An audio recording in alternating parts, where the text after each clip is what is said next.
Hello class 10th, welcome to enlighten academy. आज इस video में डिस्कस करेंगे लास्ट ईयर क्लास 10th के टॉपर लीजा भारद्वाज के साथ एसएसटी और इंग्लिश की स्ट्रेटेजी क्या रहेगी। तो लीजा, आप कौन से स्कूल में और आपका एसएसटी और इंग्लिश का स्कोर क्या रहता है लास्ट ईयर?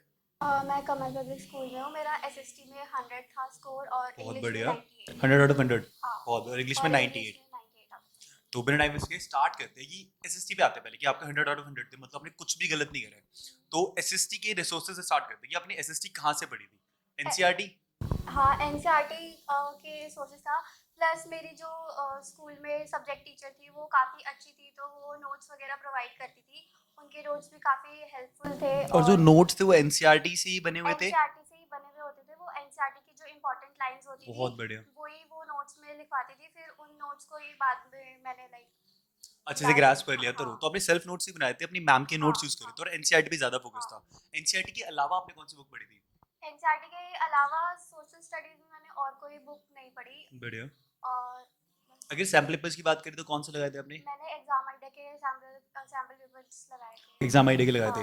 हाँ, अब बात करते हैं उसकी कि जैसे काफी सारे बच्चों को ना हिस्ट्री सबसे ज्यादा प्रॉब्लम करती है कि इतनी सारी डेट्स याद करनी है, इतनी सब चीजें याद करनी है, तो आपने उसे कैसे कोप अप किया था? हिस्ट्री में वैसे डेट्स इतने इंपॉर्टेंट है नहीं जितना सब बोलते हैं। हम्म। हिस्ट्री में डेट्स आती भी है तो एमसीक्यूज में रेयर आएगी दो बिल्कुल। तीन मार्क्स की आ जाती है। हिस्ट्री में जो बेसिकली ज़्यादा इंपॉर्टेंट है वो शुरुआत के फर्स्ट और सेकंड चैप्टर इंपॉर्टेंट है, हम्म। नेशनलिज्म वाले। बिल्कुल। उसमें से 5 मार्क का क्वेश्चन आते हैं मोस्टली, हम्म। और बाकी इतने चैप्टर्स इंपॉर्टेंट हैं नहीं। तो मतलब आपको लर्निंग में प्रॉब्लम होती थी? जैसे मोस्टली बच्चों क्या तो याद तो करते हैं लेकिन 2-3 दिन बाद गायब, तो आप पे प्रॉब्लम होती थी? आपकी लर्निंग स्पीड अच्छी थी कि हाँ मेमोरी अच्छी थी, काफी टाइम तक रिटेन हो जाता था?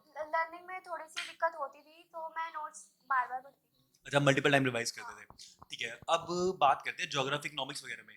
तो आपने मैम के नोट्स रीड करके थे, आपने हम्म। एनसीईआरटी में लाइन अप कर रखा था, सिर्फ नोट्स करते थे, एनसीईआरटी क्वेश्चन करते थे, इसके अलावा कौन से क्वेश्चंस करते थे आप? जो मैंने सैम्पल पेपर के क्वेश्चंस करे थे। फिर मेरे पास एक क्वेश्चन बैंक था। किसका?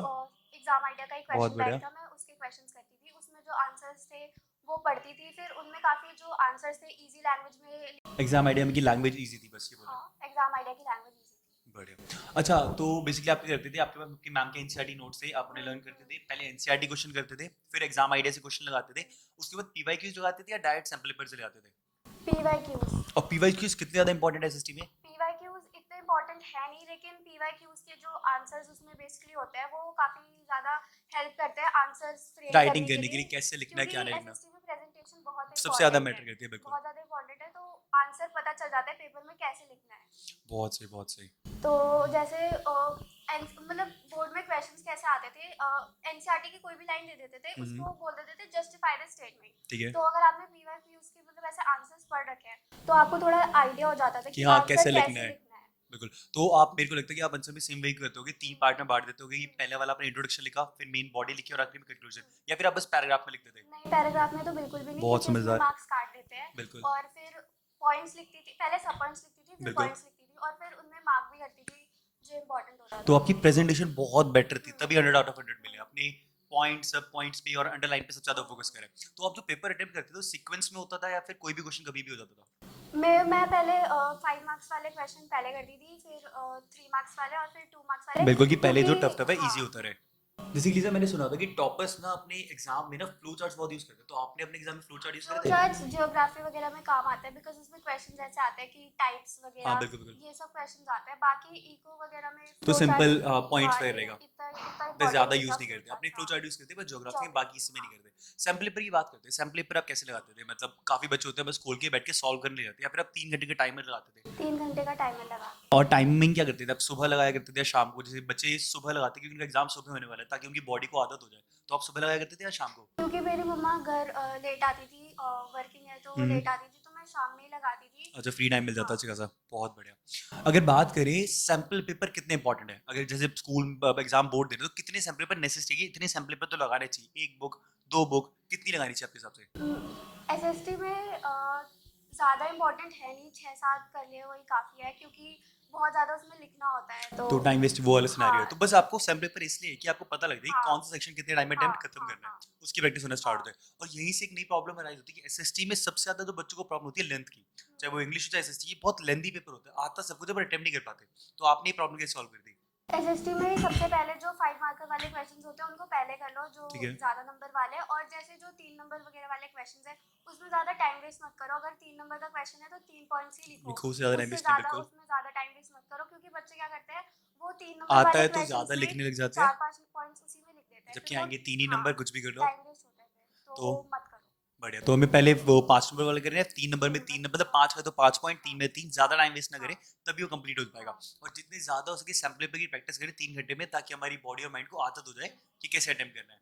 ठीक है, इसके बाद आता है आपका डेली रूटीन क्या रहता था? जैसे दिसंबर की बात करें, दिसंबर, जनवरी, फरवरी, प्री बोर्ड्स आ चुके हैं, ऑलमोस्ट स्कूल जाना नहीं है, सिर्फ प्री बोर्ड देने आना है, तो इस टाइम आप कैसे डेली रूटीन क्या रहता था? सुबह उठ के पढ़ते थे, रात को पढ़ते थे, या फिर क्या शेड्यूल क्या रहता था आपका? तो मैं सुबह-सुबह उठती थी, फिर मैं अपने ट्यूशन चली जाती थी, क्योंकि मतलब मेरी सुबह ट्यूशन 8-10 में बजे के बाद? हाँ, ठीक है, क्योंकि मेरी ट्यूशन में लाइब्रेरी है, तो बहुत मैं बढ़िया। वहाँ चली जाती थी अपने फ्रेंड्स के साथ। तो सब जिनको जो सब्जेक्ट पढ़ना होता था वो वहीं जाके वहाँ पे पढ़ते थे। और फिर ट्यूशन से कब आते थे आप वापस? ट्यूशन से मैं 5 बजे के ऑलमोस्ट आपका दिन का ऑल हाँ, सारा टाइम लाइब्रेरी में स्पेंड लाइब्रेरी होता में था, ही आप स्पेंड दोस्तों के होता साथ पढ़ते था। थे कि हाँ, वो पढ़ने वाला माहौल में हाँ। जाता था आपको, ठीक है। और फिर शाम को घर जाके? शाम को घर जाके मैं थोड़ी देर रेस्ट करती ठीक थी, है, फिर मैं रात में जब सब सो जाते थे, सब सो जाते 11-12 थे, के बाद हाँ, फिर, और कब तक पढ़ते थे आप?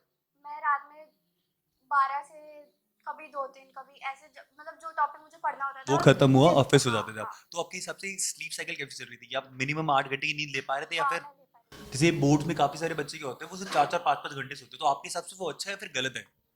मेरे हिसाब से वो गलत है, क्योंकि वो फिर उनकी दिमागी कैपेसिटी हाँ, डाउन करता जा रहा हाँ, है। और नींद तो जब भी क्योंकि दिमाग को रेस्ट मिलेगा तो अगले दिन वो कैसे याद करेगा और कैसे सारी चीज़ों को सॉल्व कर पाएगा।